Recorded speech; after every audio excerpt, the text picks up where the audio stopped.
o assobio no acampamento abandonado do Rio Urubu. Me chamo Raimundo Nonato, nascido e criado no Educandos, zona sul de Manaus. Mas foi no igarapé do Seringauzinho, a 3 dias de voadeira Rio Urubu acima, que vi coisas que fariam até o mais calejado seringueiro cruzar-se na frente do padre. Trabalhei 8 meses naquele garimpo ilegal em 2020. Mas o que trouxe nas costas foi mais pesado que saco de mercúrio. Foi a lembrança daquela voz que assobiava na escuridão, desafinando com o canto dos guaribas. Tudo começou na tarde de domingo, 13 de setembro. O dono do garimpo, um paraense narizinho que só chamávamos de doutor, mandou a turma do Silas cavar atrás do depósito de combustível. Tá cheirando ouro nesse barranco, soldado? Ele falou, cuspindo tabaco perto dos pés da draga enferrujada. A enxada do Silas bateu em algo metálico antes mesmo do meio-dia. Oh, o que, cabra? São 3 panelas de alumínio entortadas, irmão, ele gritou, escavando com as unhas sujas de terra carmesim. Dentro, uma mistura de areia vermelho sangue seca e fios enrolados que pareciam cabelo humano grisalho. O cheiro era de cunhampês velha misturada com diesel vazado.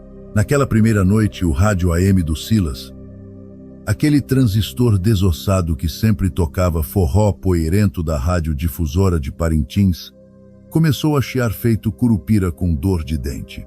Entre os estalos, um assobio fino cortava o ar, igual apito de barco a vapor afundando.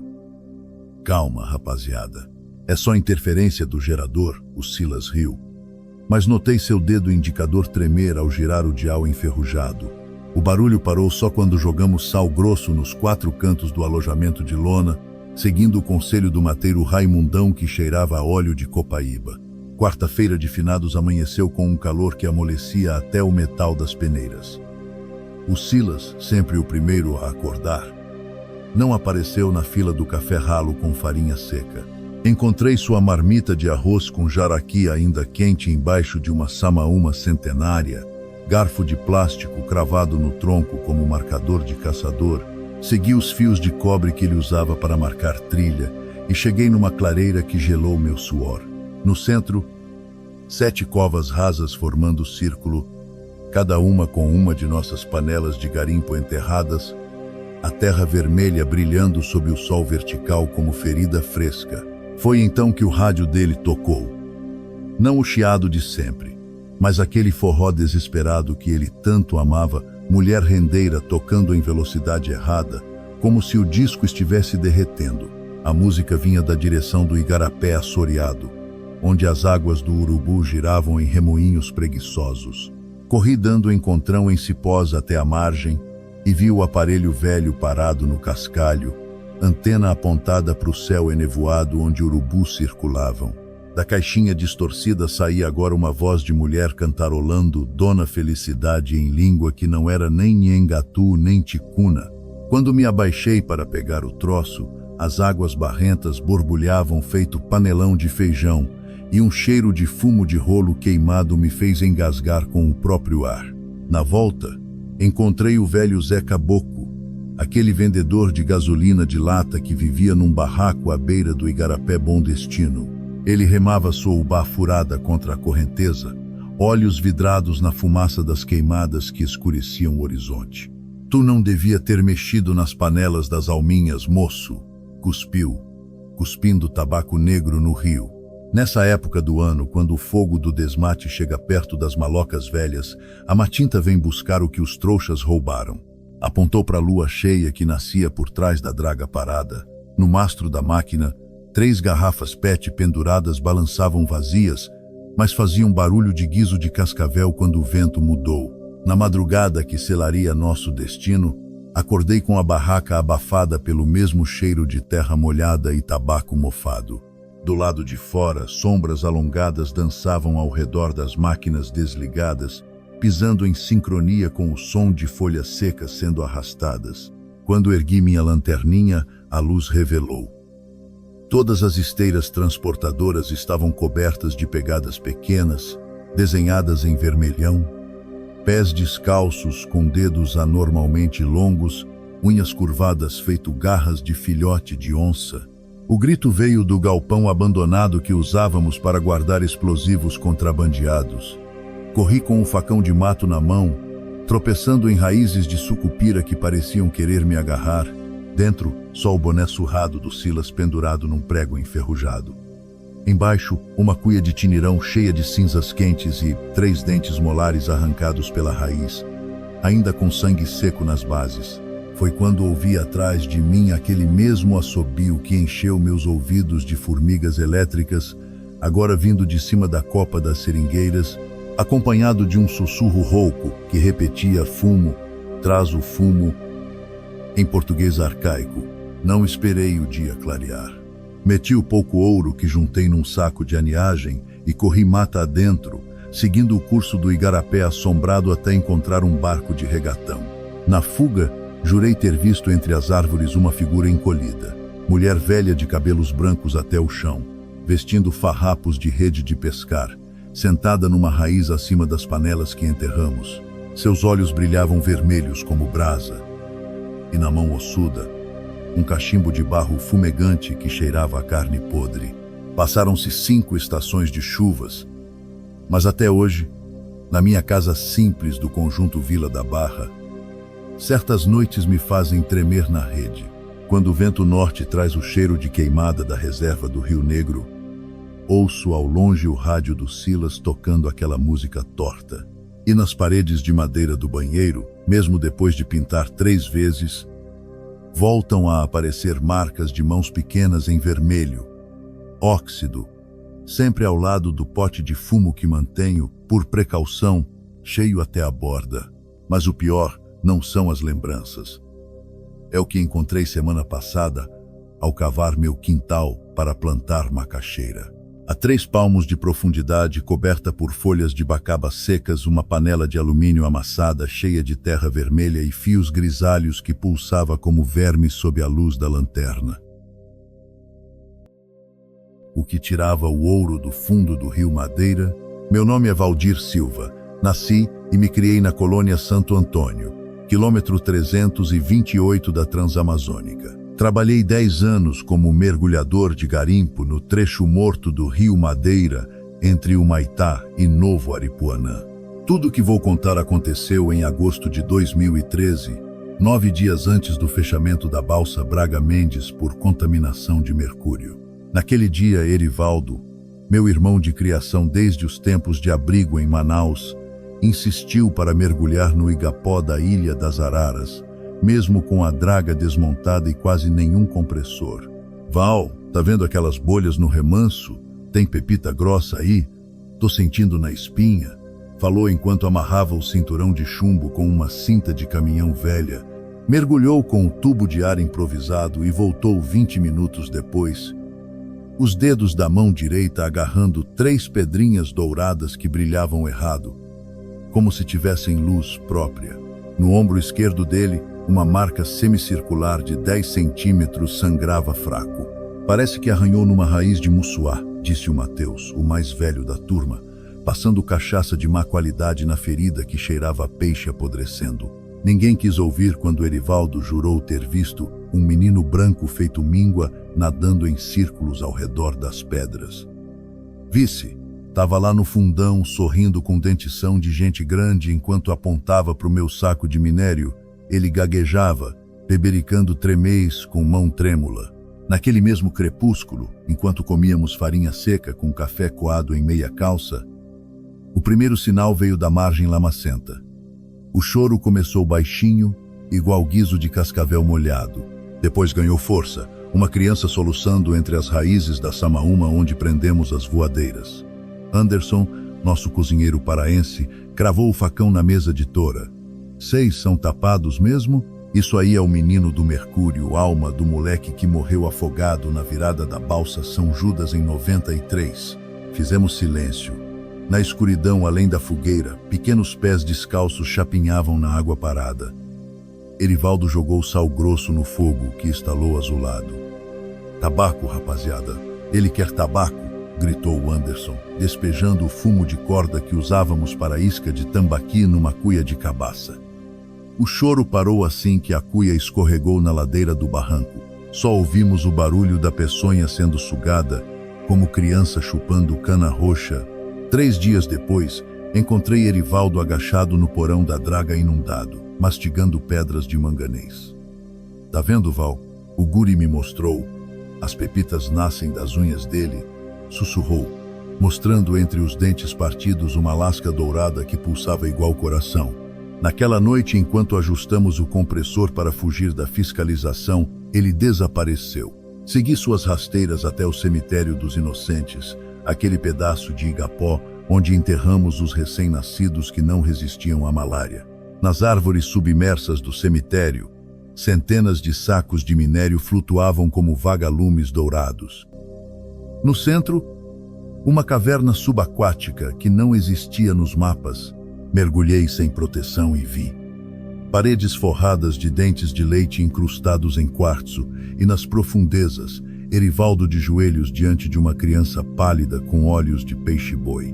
O menino, se é que era um menino, segurava uma coroa de ouro derretido enquanto sangue mercuroso escorria de suas gengivas. Quando me viram, a água ficou quente como piche derretido. Fugimos rio abaixo na voadeira com o motor furado.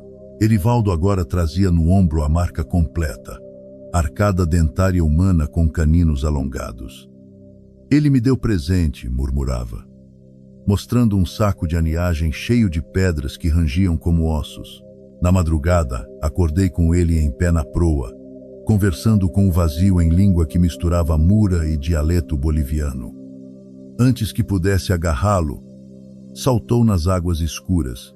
Procuramos 3 dias. Encontramos apenas sua máscara de mergulho na foz do Igarapé Preto, cheia de cabelos loiros finos que queimavam ao contato com fogo. O pior veio depois. Todas as noites, na maré vazante, o compressor ligava sozinho. Desci com o facão amarrado na perna e encontrei todas as panelas de amalgamação cheias até a borda com ouro 24 quilates, misturado a dentes descidos e mechas de cabelo infantil. Na última noite antes de abandonarmos o garimpo, o menino veio me visitar. Sentou na borda da rede, corpo translúcido brilhando com fuligem de mercúrio. "Tio Val, você vai levar meu ouro para sua filha?" Sussurrou com voz de afogado, apontando para a foto de Maria Eduarda na minha carteira. Suas mãos eram de musgo aquático, mas o cheiro era de hospital, éter e necrose. Joguei todo o nosso ouro nas águas do Madeira, incluindo o cordão de São Jorge que carregava desde os 15 anos. Hoje, 10 anos depois, minha filha faz tratamento no Hospital Infantil de Manaus por intoxicação de metais pesados. Os médicos não acreditam quando mostro os exames. Mercúrio tipo dental, igual ao usado em obturações antigas. Nas noites de lua cheia, quando abro as janelas do PR-5 em Parintins, ouço o motor da velha draga zunindo no rio. E junto à margem, pequenas mãos luminosas pescam garimpeiros bêbados como quis pescar meu irmão naquele agosto maldito. Mas o verdadeiro terror não são as lembranças. É o embrulho que chegou por Sedegs semana passada, sem remetente. Dentro, um saquinho de ouro em pó junto a uma foto de Erivaldo, vivo, segurando uma criança pálida no colo, ambos sorrindo em frente à draga que afundamos. No verso escrito com letra de criancinha: "Tio Val, quer mais remédio para neném?" O dia em que a terra engoliu o cascalho dos irmãos Lobato. Me chamo Eduardo Lobato, mas desde os 12 anos só me chamam de Dudu do Carvão. Minha família trabalha com extração de cascalho nas margens do rio Ji-Paraná desde os tempos do ciclo da borracha. Tudo o que vou contar aconteceu no Seringal Santa Fé, entre Humaitá e Manicoré, em abril de 2019, 3 dias antes do sumiço do meu irmão Luiz Augusto, que o Ibama ainda procura nos barrancos errados. A cova começou como buraco normal na frente da draga velha que compramos em leilão de fazenda falida. 7 metros de profundidade, terra molenga cheirando a minhoca cortada. Na sexta-feira santa, o Luizão parou a escavadeira Hidromac com um baque seco. Dudu, vem ver. Tá saindo uns riscos coloridos na parede, gritou descendo a corda amarrada na figueira do inferno que servia de guincho. O cheiro chegou primeiro. Doce e enjoativo de mel de jandaíra misturado com alho podre.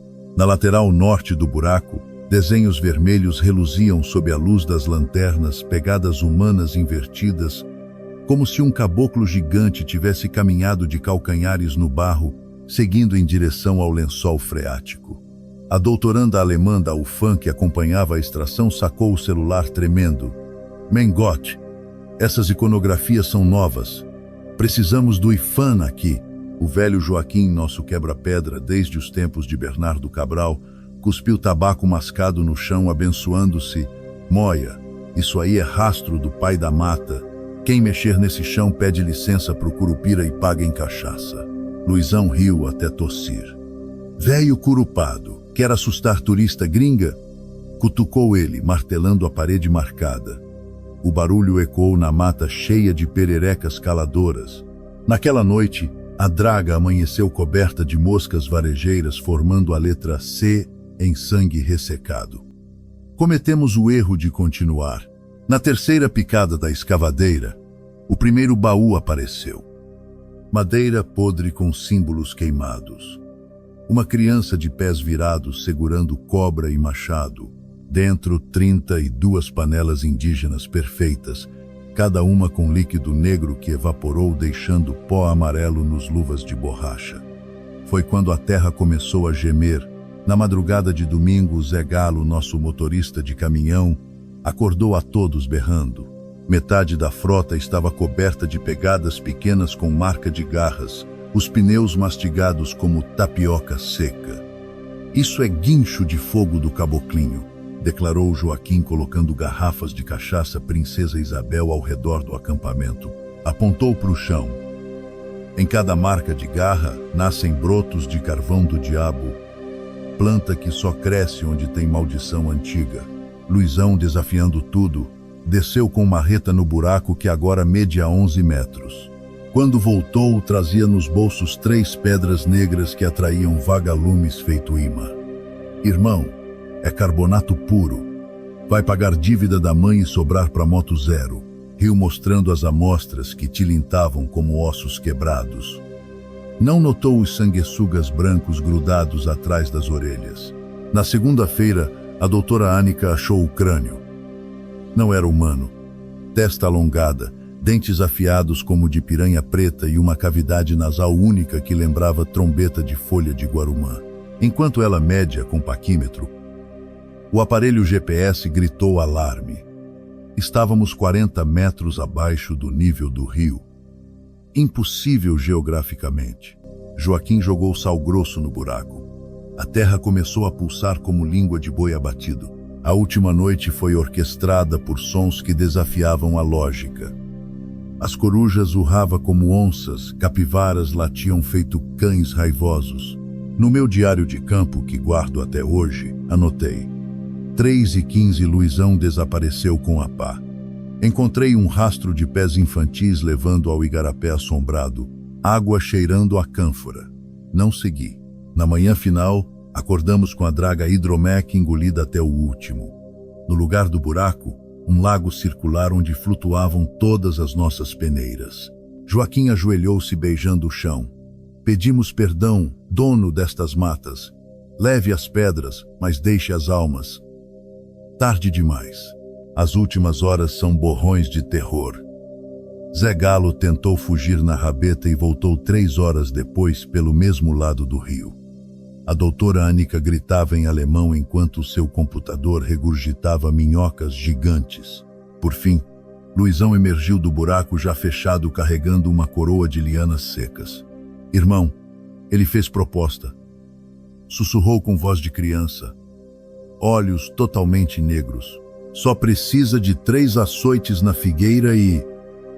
O resto não ouvi. O chão abriu sob meus pés. Acordei na margem do Igarapé Curauá, 14 quilômetros rio abaixo. Encontrei Joaquim morto de mãos postas sob árvore cheia de cipó dourado. Nunca achamos Luizão, mas uma semana depois do sumiço, apareceu na porta da minha mãe em Altazes um embrulho com terra vermelha. Dentro, os cadarços que ele usava desde pequeno e 3 pedras negras ainda quentes com formas de dentes de leite. Hoje, nas noites quentes de vento sul, o rádio velho na minha casa de Manaus pega interferência. Entre estáticos, ouço minha voz pedindo socorro no fundo da cova e a risada aguda do Luizão respondendo em coro com criatura de voz gutural. O pior são as manhãs quando acordo com areia vermelha na boca e marcas de mãozinhas na porta do banheiro, sempre apontando para a picareta enferrujada que mantenho como lembrança de até onde a ganância cavou, mas a verdadeira maldição veio pelo correio.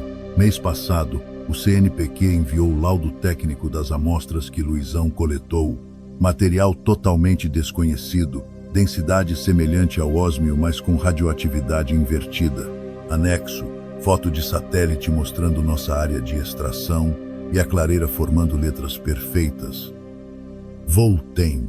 Escrevo este relato sob luz de vela, pois desde quinta-feira passada, toda a energia elétrica atrai enxames de marimbondos taucas com abdômenes luminosos formando a silhueta de um menino de pés invertidos.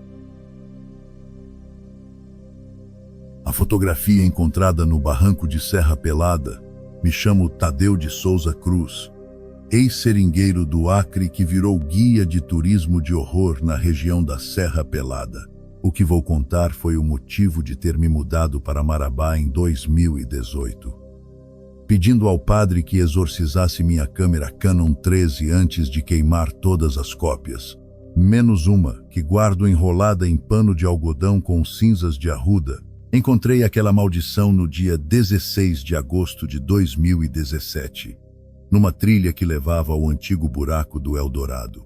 Estava guiando 2 universitários franceses interessados na geologia do ouro de aluvião, quando a tempestade nos forçou a abrigar num barranco erodido. Foi Mathieu quem notou o recorte quadrado de couro velho preso entre raízes de castanheira do vento. A fotografia em preto e branco média 6 por 8 centímetros, com bordas roídas por cupins. Registrava 8 homens diante de um tapiri de lona, 3 segurando bateias cujos sulcos pareciam formar desenhos de cobras. Todos usavam botinas de couro inteiriço, menos o sujeito do canto esquerdo. Este calçavam tamancos de madeira com meias listradas que reconheci como padronagem usada pelos antigos presidiários do Itamaracá. Cada rosto estava nítido, exceto o último da fila. Sua cabeça borrada sugeria movimento, como se tivesse virado o rosto repentinamente para fora do quadro. Mas o verdadeiro horror estava no canto inferior. Entre raízes de sumaúma, emergia uma perna delgada e peluda, terminando em pé humanoide com unhas grandes como conchas de tracajá. O verso trazia escrito: "Pagamos o preço em 22 de agosto de 87. Que Nosso Senhor tenha piedade dos contratados", em letra febril. Os franceses riram, achando ser montagem.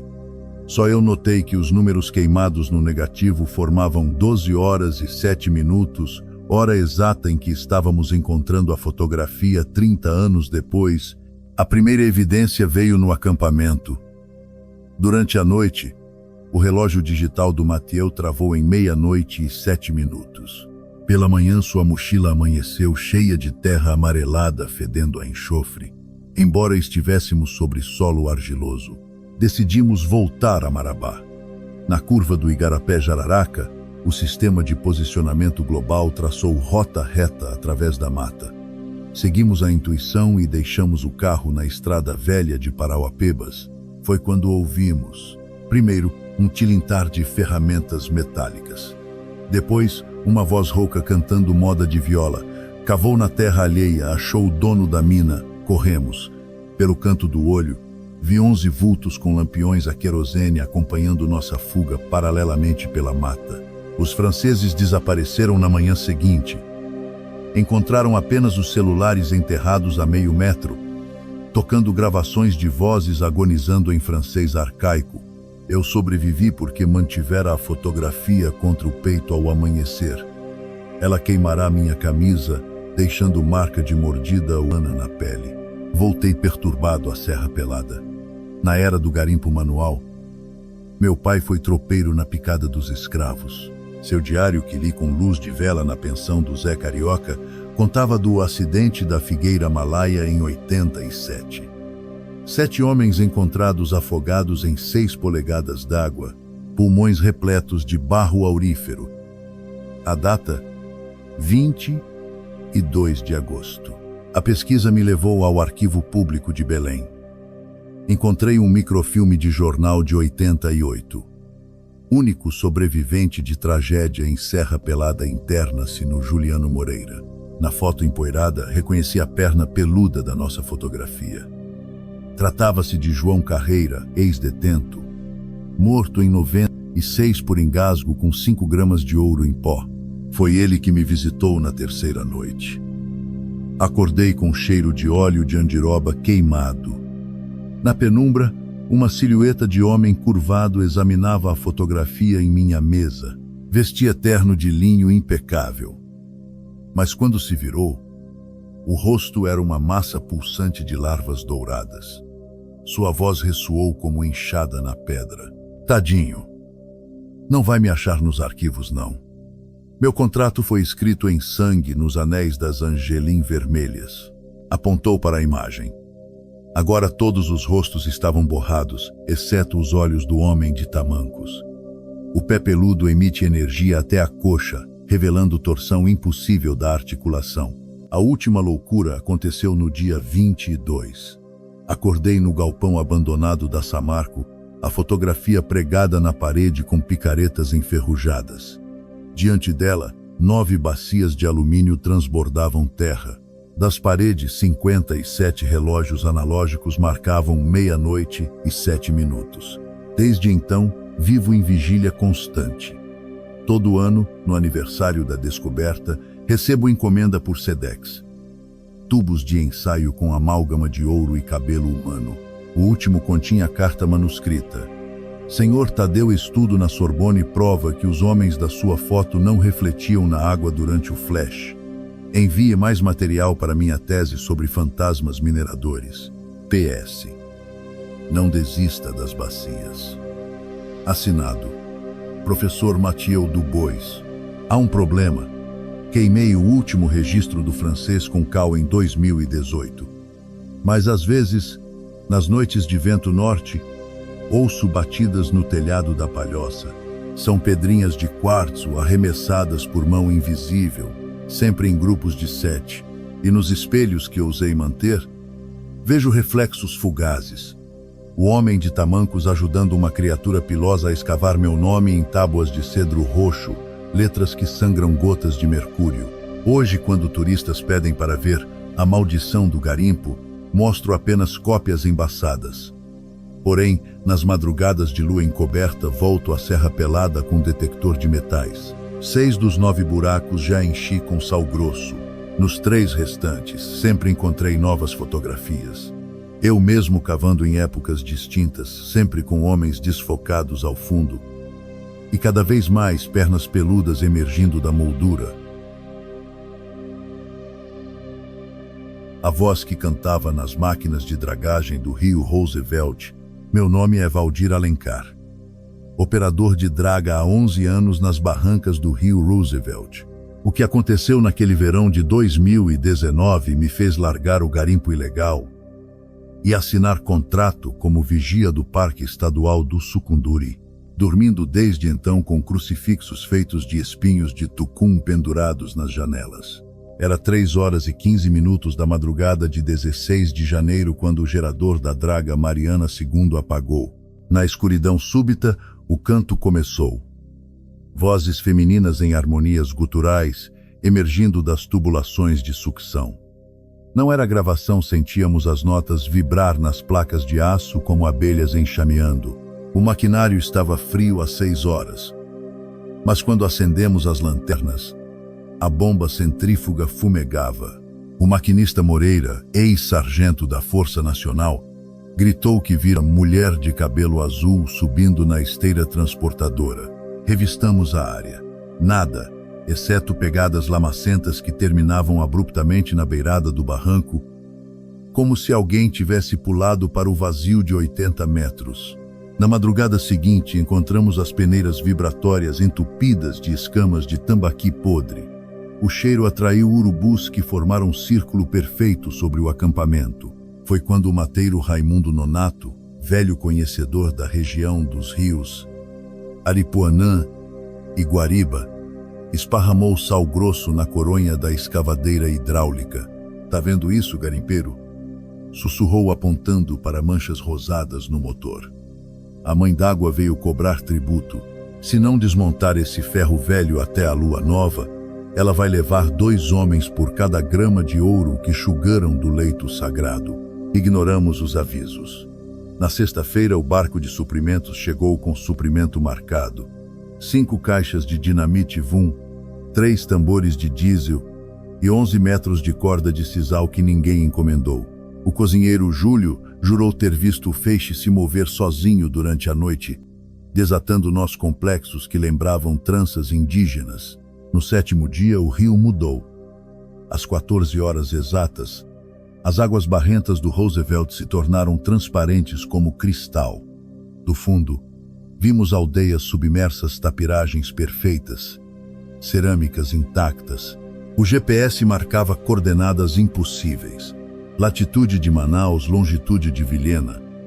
O rádio só captava a estática cortada por assobios que Raimundo identificou como código de caçadores tuparis. A noite final começou com chuva de sementes de copaíba.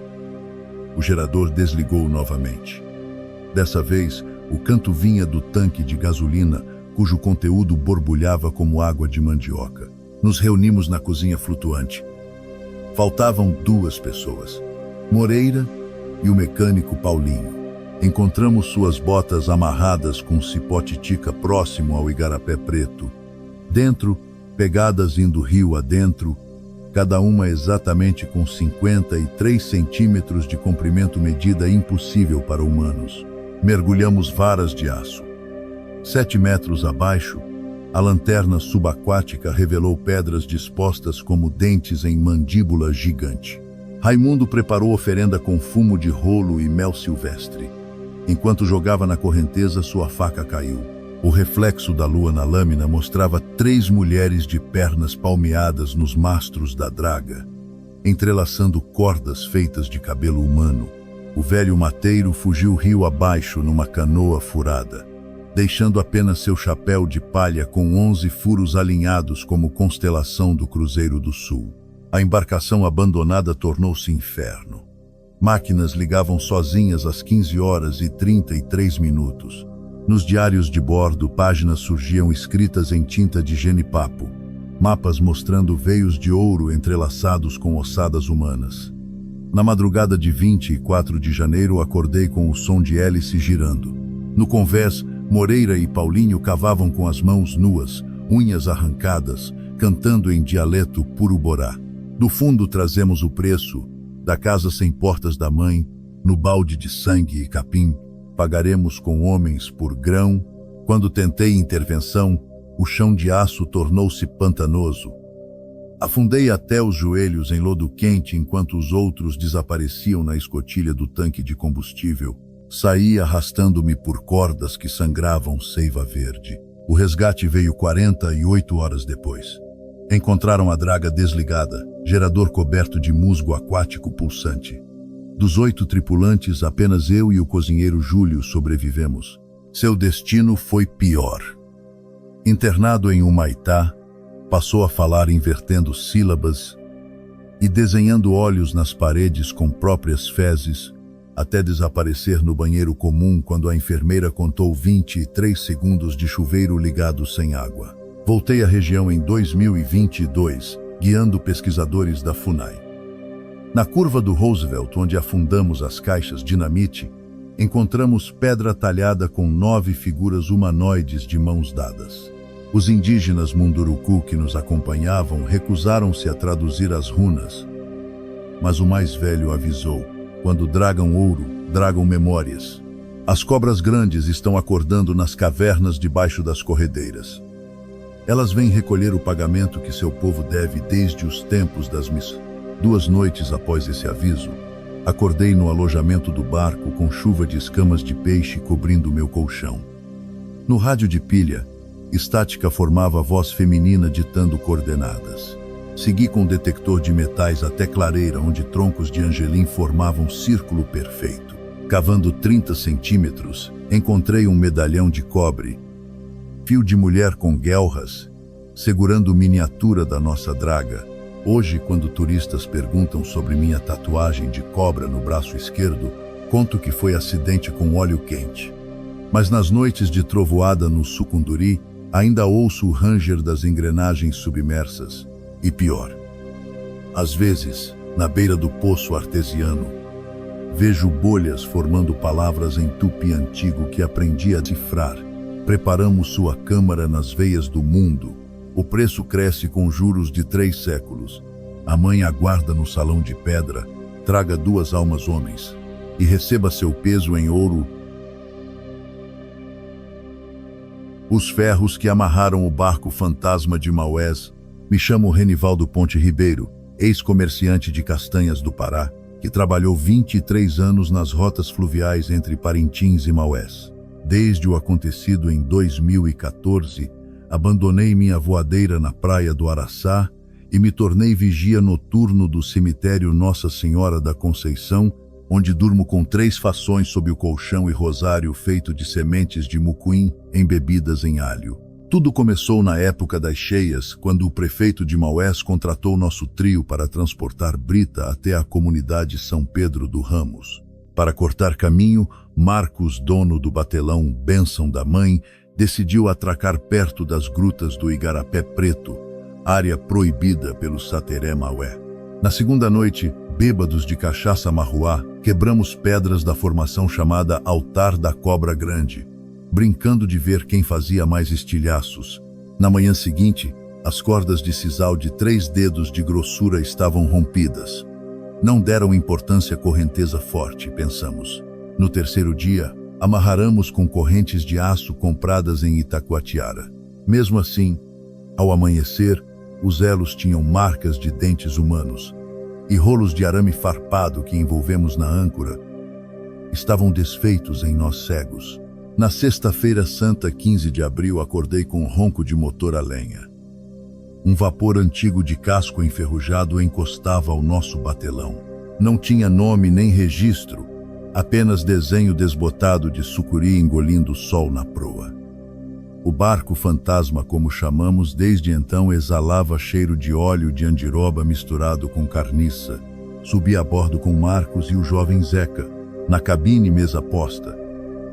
Garrafa de cachaça capoteiro, cheia de sangue ressecado, prato de farinha seca com larvas móveis e relógio de bolso parado em 4 horas e 55 minutos.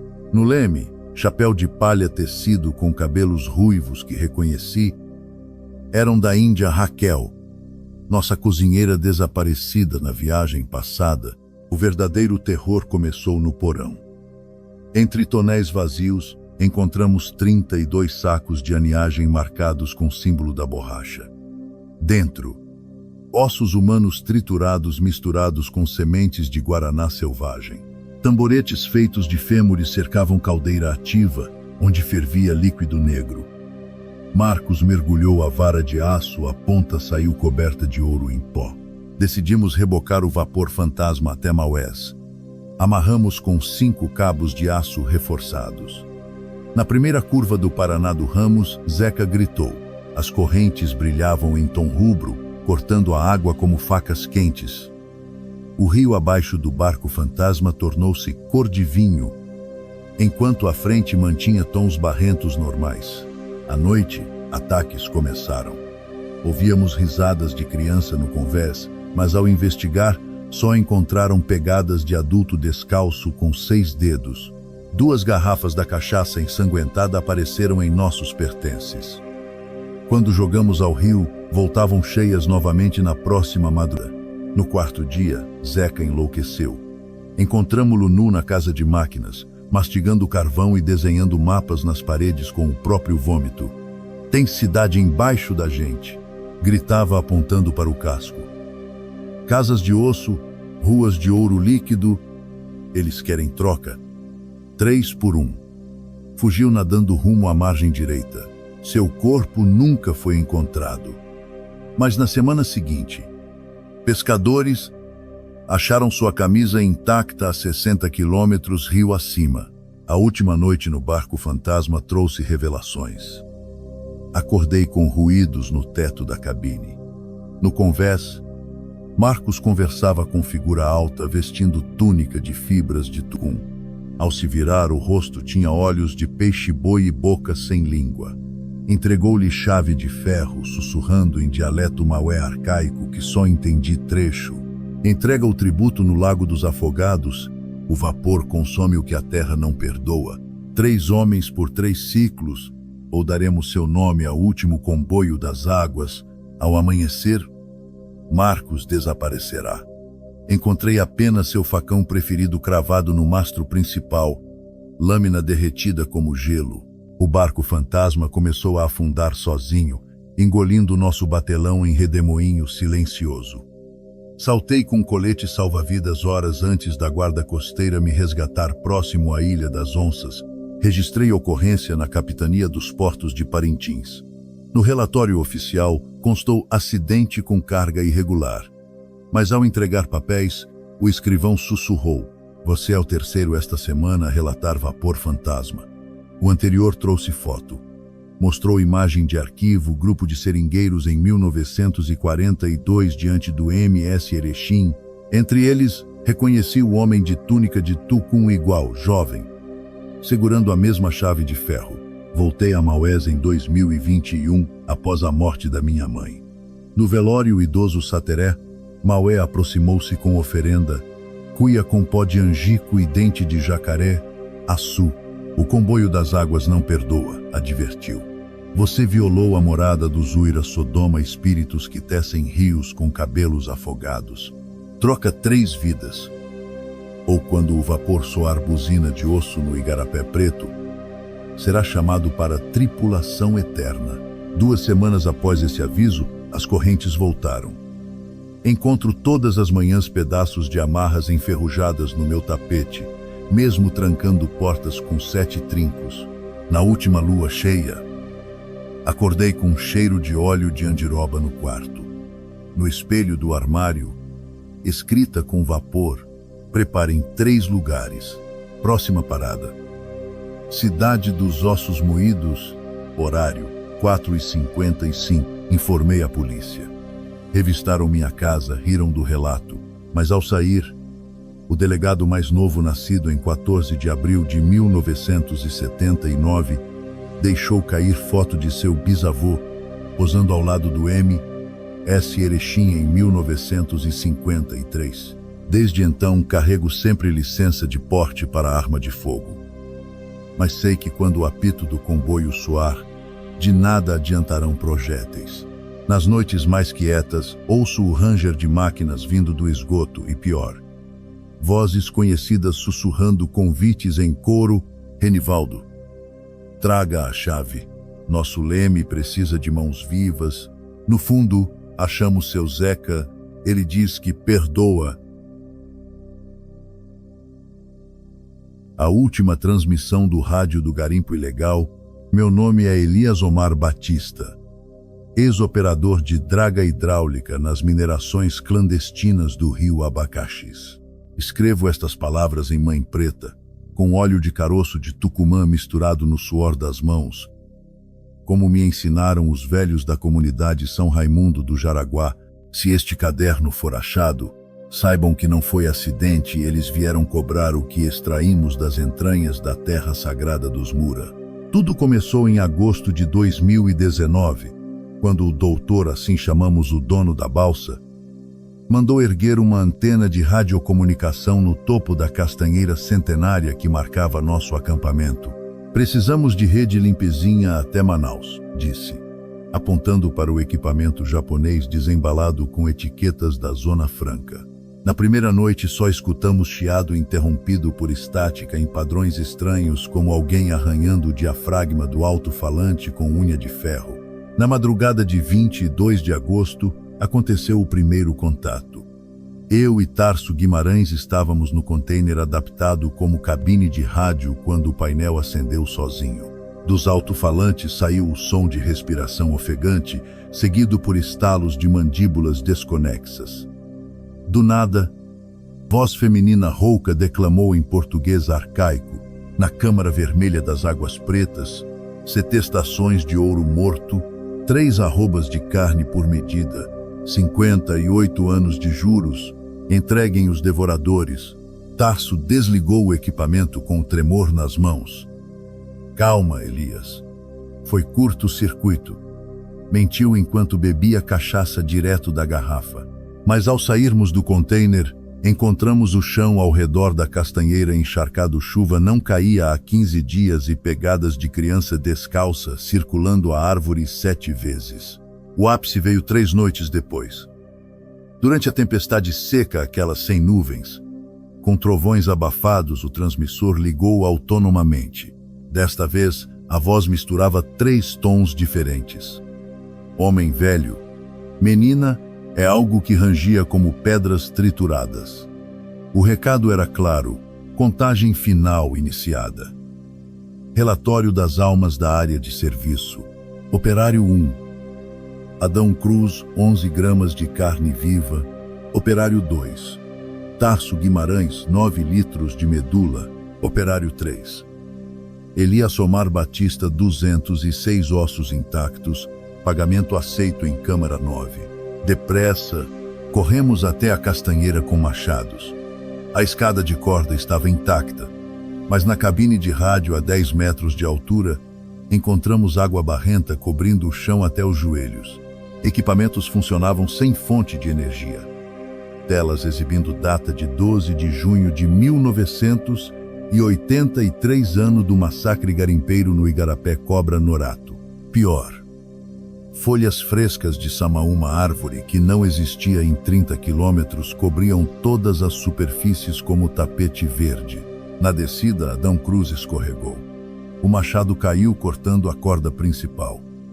Ao atingir o solo, seu corpo esticou-se em ângulos impossíveis. Tarso jurou ver as mãos emergindo do solo arenoso, arrastando Adão para baixo. Enterramos o que sobrou: carteira de identidade e boné com Padre Nosso improvisado. 2 dias após o incidente, descobrimos o erro fatal. Investigando as coordenadas da câmara 9 mencionada na transmissão, perfuramos buraco de 3 metros em área pantanosa. Encontramos placa de metal corroída, propriedade da Companhia Belga de Mineração, túmulo dos operários indígenas, abatidos em 12/6/1883, não violar. Ignoramos o aviso.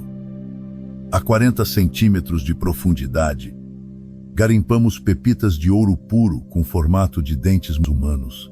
Comemoramos até que Tarso notou marcas de mordida nos lingotes. É ouro gostoso, irmão. Amaldiçoado por cobra grande, disse jogando sua parte no rio. Na noite seguinte, as transmissões mudaram. Da castanheira agora vinham vozes reconhecíveis.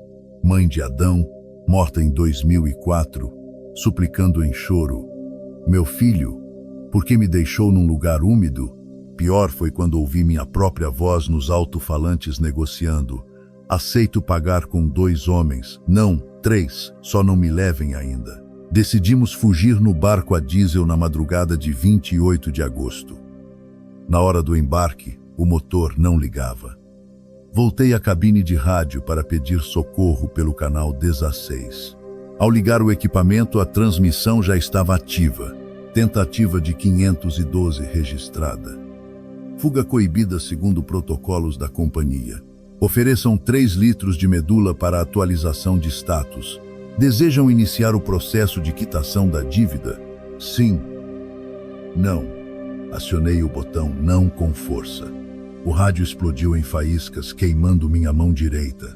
Do metal derretido surgiram 9 cobras-cipó que perseguiram Tarso rio abaixo.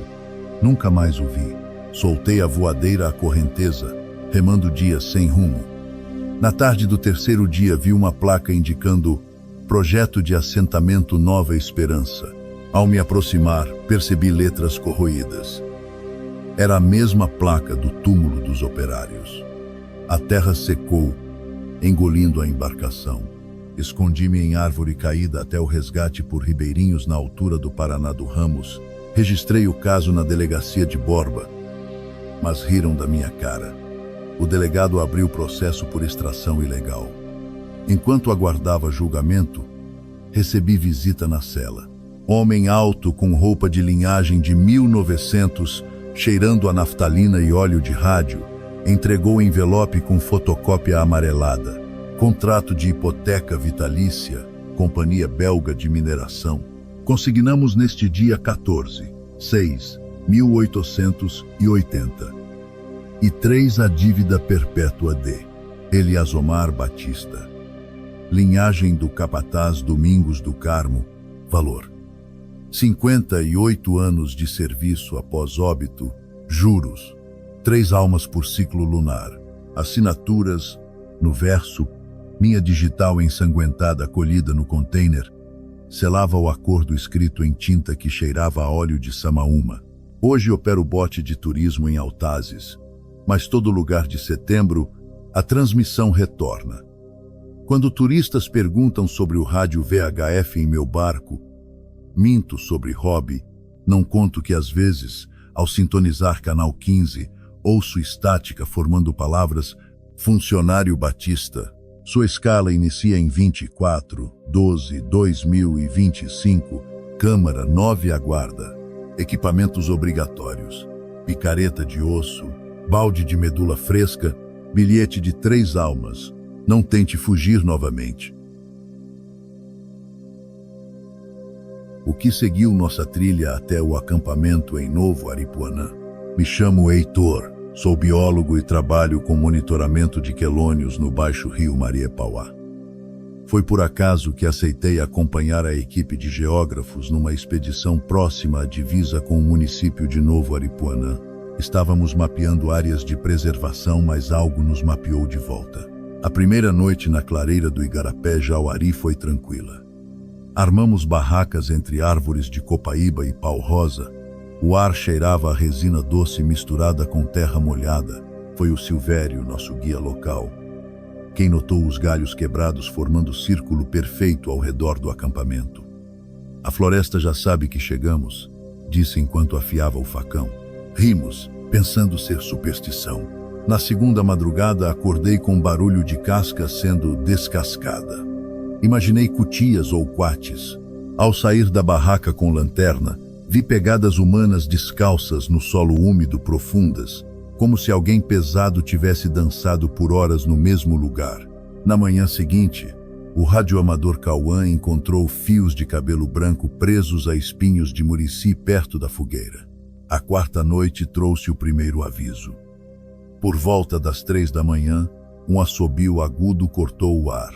Silvério acionou a lanterna tática e encontramos, amarrada na raiz de uma sumaúma, boneca feita de folhas de inajá.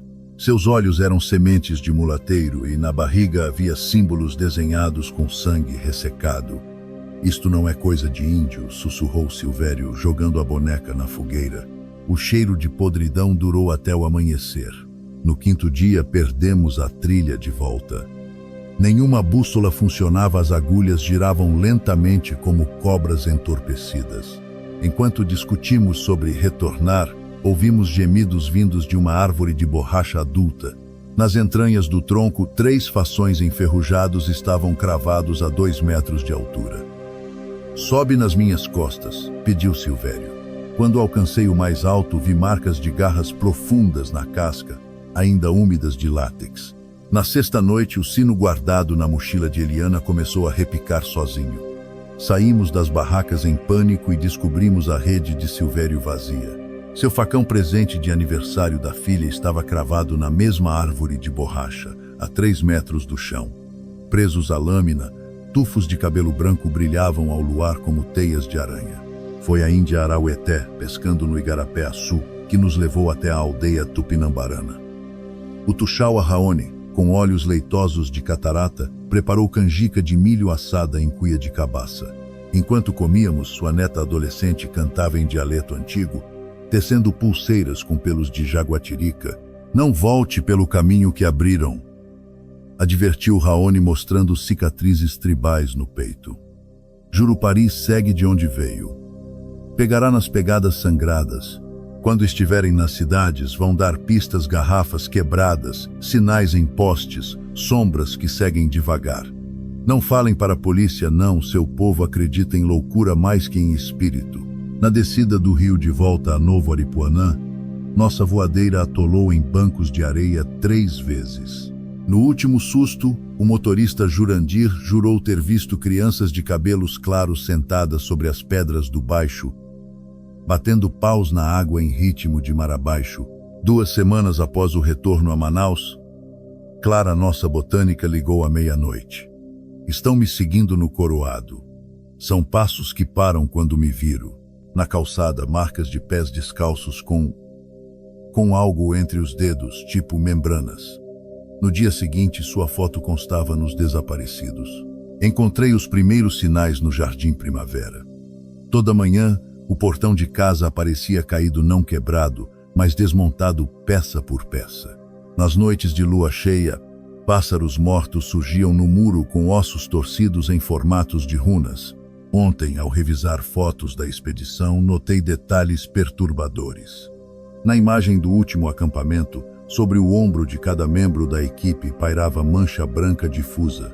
No zoom máximo, os borrões revelavam faces alongadas sem olhos, mas com dentes afiados expostos em sorriso. Jurandir fugiu para o Maranhão.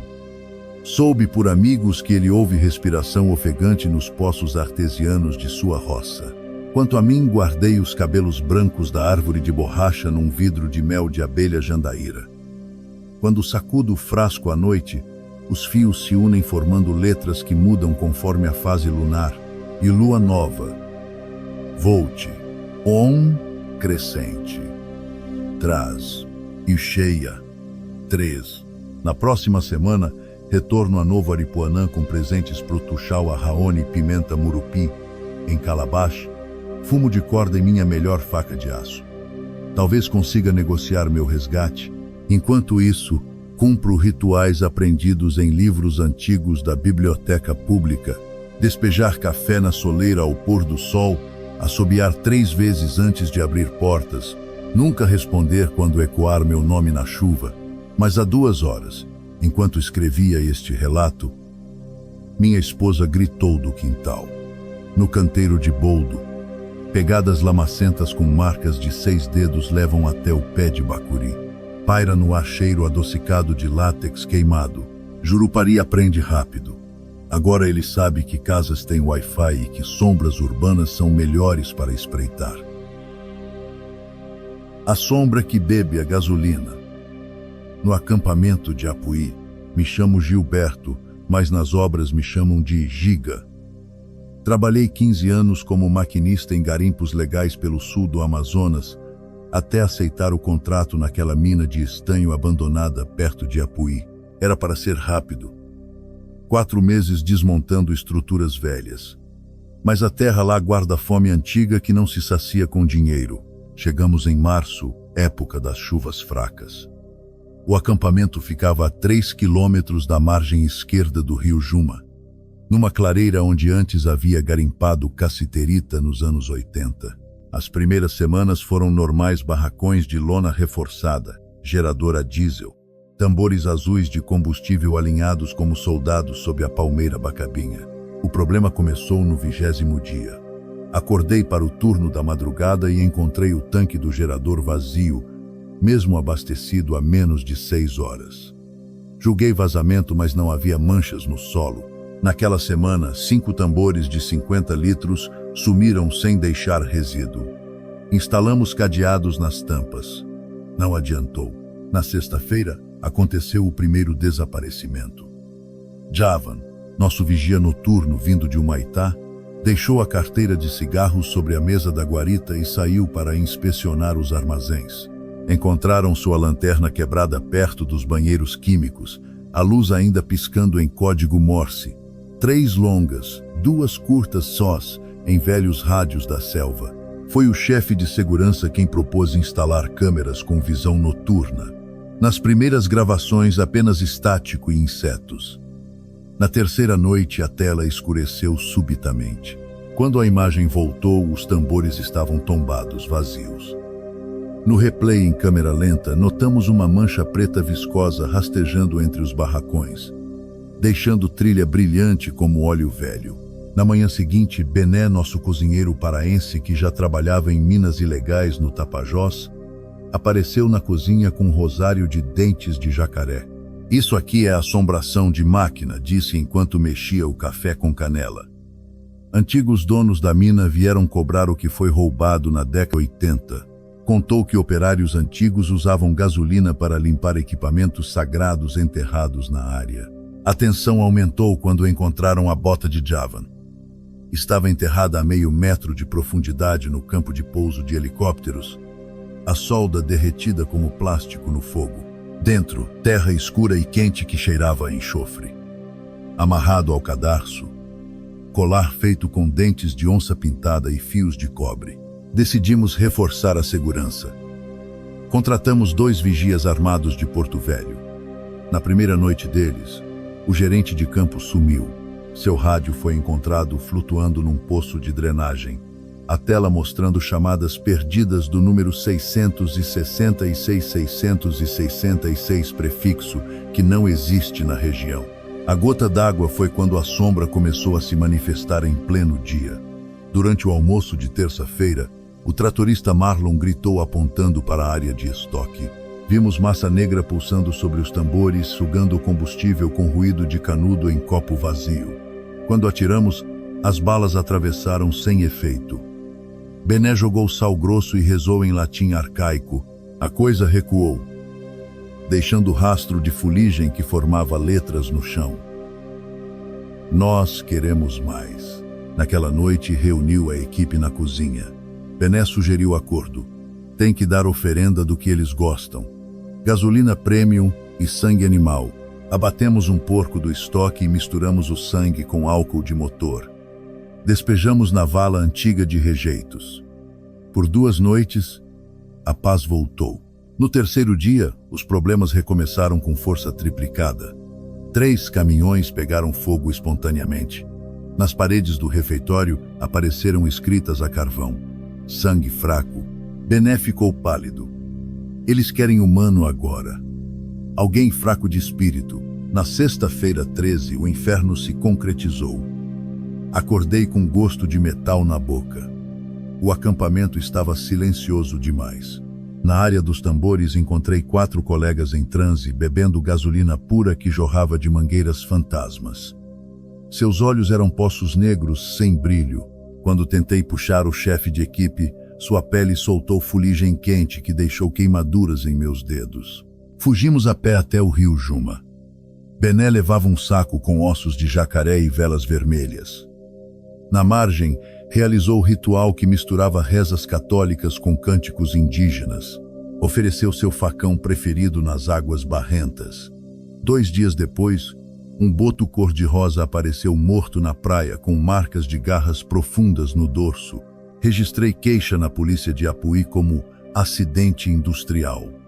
O dono da empresa mandou lacrar a mina. Mas desde que voltei para Manaus, coisas estranhas acontecem e meu carro consome o dobro de gasolina mesmo parado na garagem, e toda a água que bebo tem gosto de óleo queimado. Nas fotos do acampamento vemos vultos atrás de máquinas sempre próximos a fontes de combustível. Na semana passada, Bené me enviou carta manuscrita. Dentro, encontrei um dente de onça envolto em folha de jornal de 1987.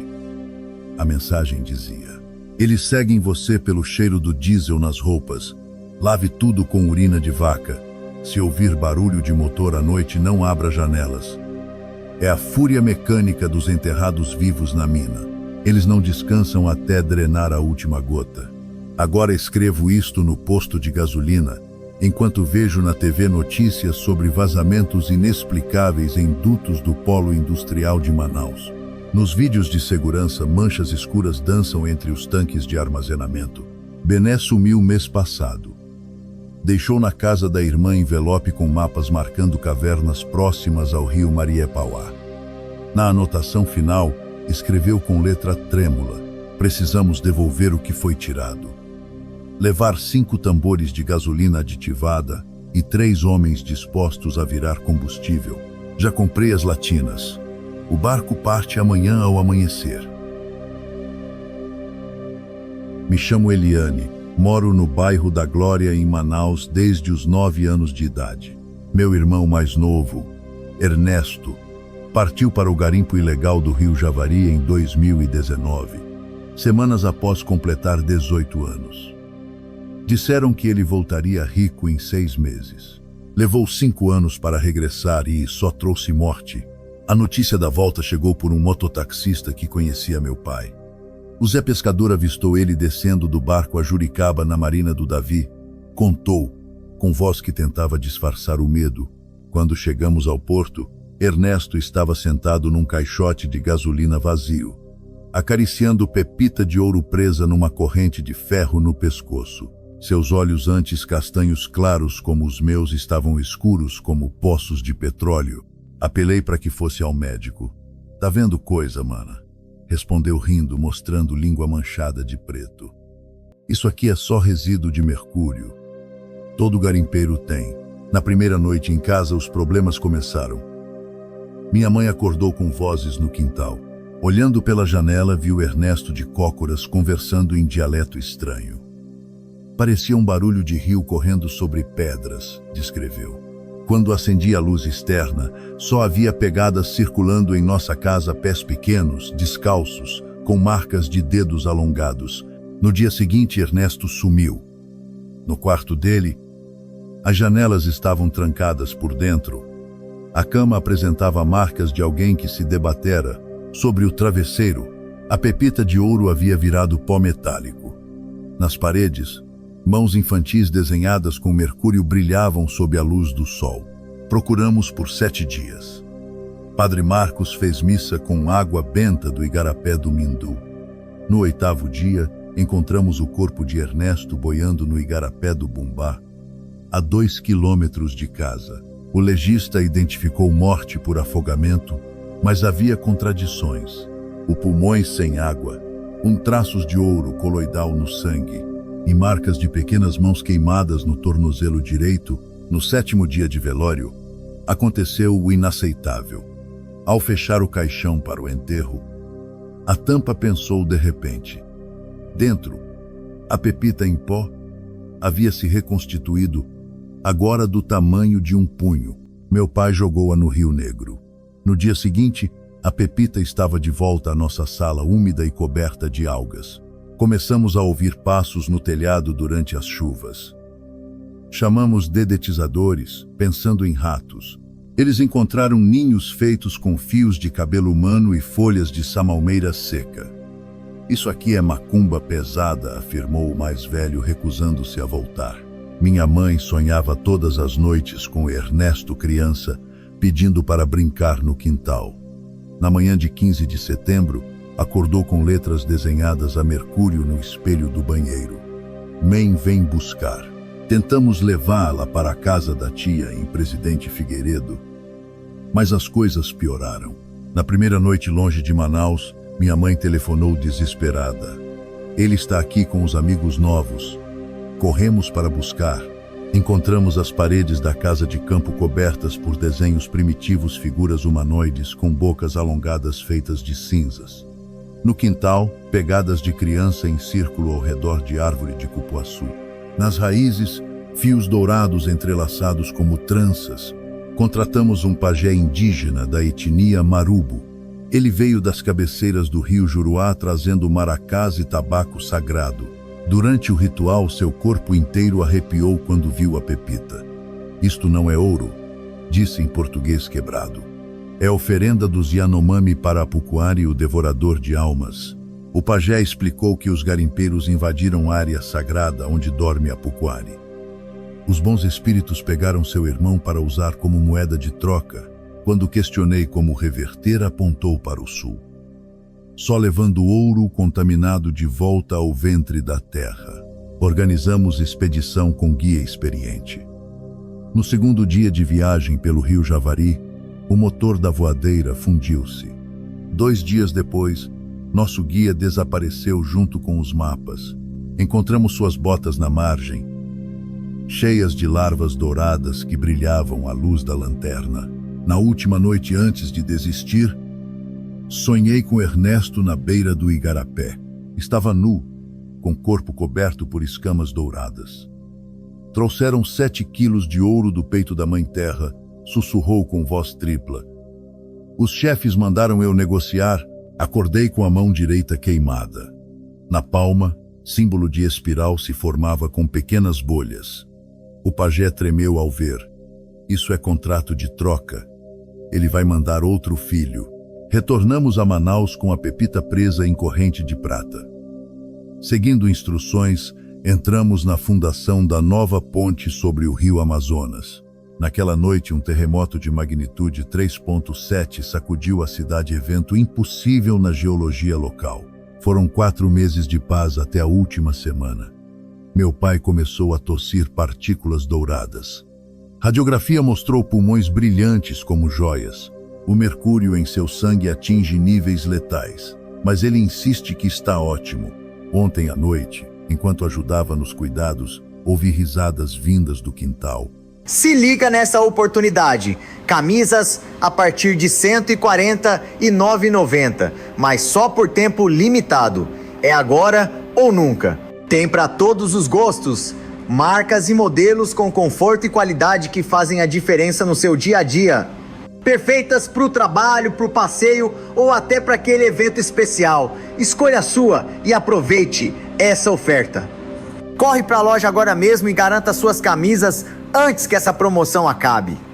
A oportunidade está aqui, esperando por você.